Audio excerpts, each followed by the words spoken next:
कई हालेलुया।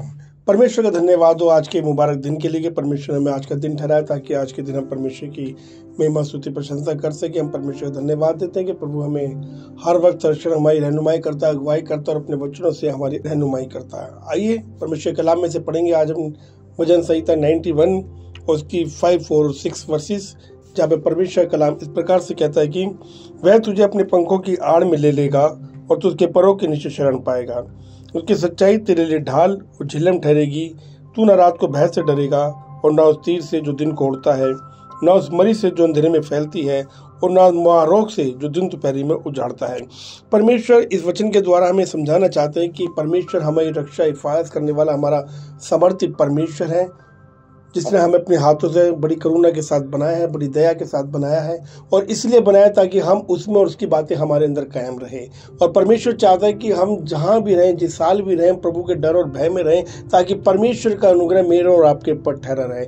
आज इस वचन के द्वारा परमेश्वर ने हमें बताया है कि वह हमें अपने पंखों की आड़ में ले लेता है। पंखों की आड़ में ले लेता है मतलब कि हमें परमेश्वर की शरण में जहाँ हम आते हैं तो हम अपने आप को सुरक्षित महसूस करते हैं, अपने आप को हम अच्छा महसूस करते हैं, क्योंकि परमेश्वर जो जगत का उद्धार करता है उसने मुझसे और आपसे ये वादा किया है कि वह हमें ना तो कभी छोड़ेगा और ना ही वो हमें कभी त्यागेगा। पर तो परमेश्वर का अनुग्रह इस बात के ऊपर है कि प्रभु ने हमें अपने पंखों की आड़ में ले रखा है।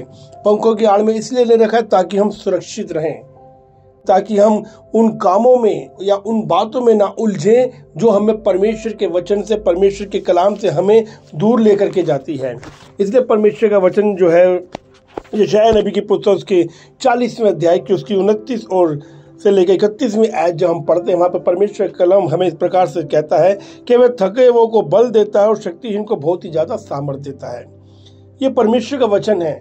यदि हम थके हुए हैं तो परमेश्वर हमारी थकान को दूर करता है और हमें अपनी आत्मा, अपनी सामर्थ दे करके हमें बलशाली बनाता है, हमें ताकतवर बनाता है ताकि हम उन तमाम अंधकार की ताकतों का सामना कर सकें, तमाम उन बातों को, उन लोगों का सामना कर सकें जो हमें परमेश्वर की पहचान के विरोध में खड़ी होती हैं, जो हमें परमेश्वर में बढ़ने नहीं देती हैं, जो हमें परमेश्वर के कलाम के अनुसार चलने नहीं देती हैं, जो हमारे परमेश्वर के अनुसार हमें कार्य करने नहीं देती हैं। परमेश्वर उन सब का सामना, उन सब से सामना करने के लिए हम सबको अपनी सामर्थ, अपनी आत्मा प्रदान करता है। इसलिए परमेश्वर जन कहता है वह थके वो को बल देता और शक्तिहीन को बहुत सामर्थ देता है।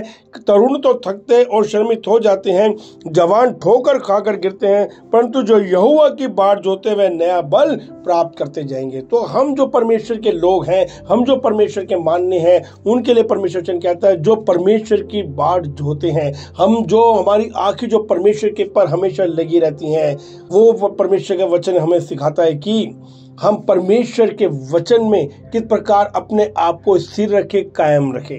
यदि हम परमेश्वर में बने रहेंगे तो परमेश्वर की बातें हम में बनी रहेगी, तो हम परमेश्वर के उन कार्यों को करते हुए आशीष पाएंगे जिस कार्य को करने से परमेश्वर खुश होता है। हालेलुया। क्योंकि हम संसार के अंदर वचन को सुनने वाले बहुत हैं, वचन को सुनाने वाले बहुत हैं, लेकिन वचन के अनुसार चलने वाले बहुत कम हैं।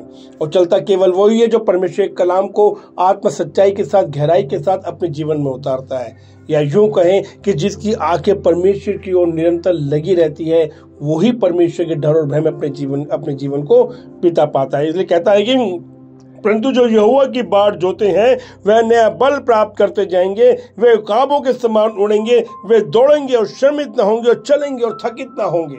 कि जो परमेश्वर के वचन के अनुसार चलता है वो कभी श्रमित नहीं होंगे, वो कभी थकेंगे नहीं, बल्कि वो हमेशा नया बल प्राप्त करके परमेश्वर के वचन में आगे बढ़ते चले जाएंगे, क्योंकि परमेश्वर यहोवा उनकी रक्षा और हिफाजत करता है। जैसे कि हम यशायाह नबी की पुस्तक के 41वें अध्याय की जब हम 13वीं आयत पढ़ते हैं, वहां लिखा है क्योंकि मैं तेरा परमेश्वर यहोवा तेरा दाहिना हाथ पकड़ कर कहूंगा मत डर, मैं तेरी सहायता करूंगा। और ये बात 100% परमेश्वर की बिल्कुल सही है कि जब हम परमेश्वर के वचन के अनुसार चलते हैं तो परमेश्वर हमारा दाहिना हाथ थामकर हमसे कहता है कि बेटा तुम मत डर, मैं तेरे साथ हूं। तभी तो उसने कहा मैं कभी अकेला नहीं छोड़ूंगा, मैं तुझे कभी त्यागूंगा नहीं।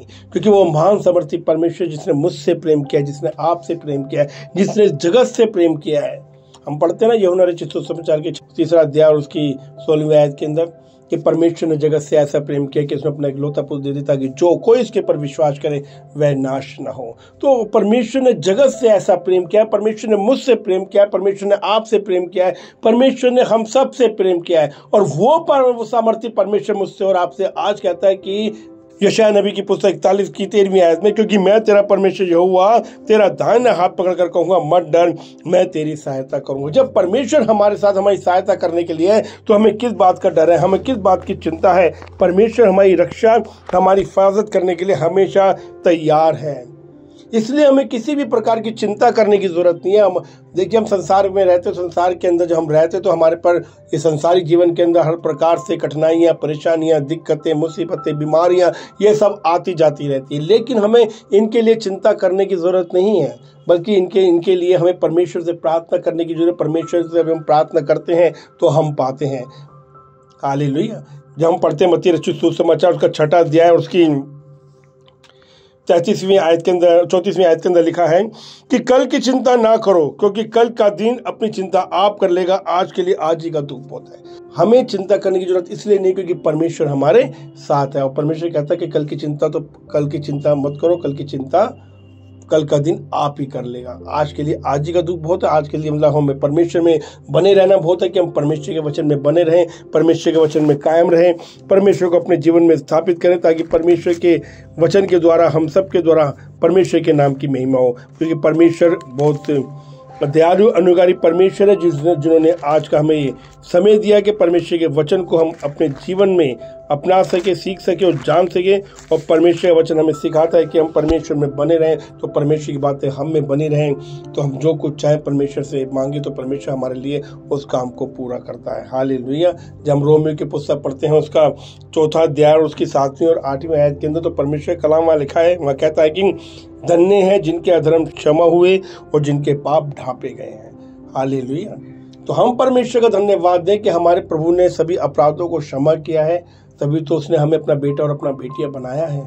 जब हम पश्चाताप के साथ परमेश्वर के सम्मुख आते हैं तो परमेश्वर हमें हमारे जीवन में अपनी आशीष की बारिशें उंडेल देता है, अपनी बरकत से माला माल करता है।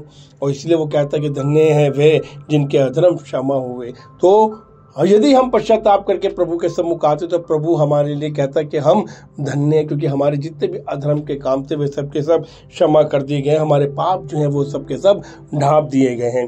कहता है धन्य है वह मनुष्य जिसे परमेश्वर पापी न ठहराए, कि धन्य है वह मनुष्य जिसे परमेश्वर पापी न ठहराए। अगर परमेश्वर हमें पापी ठहराएगा तो हमारे साथ थोड़ी खड़ा होगा।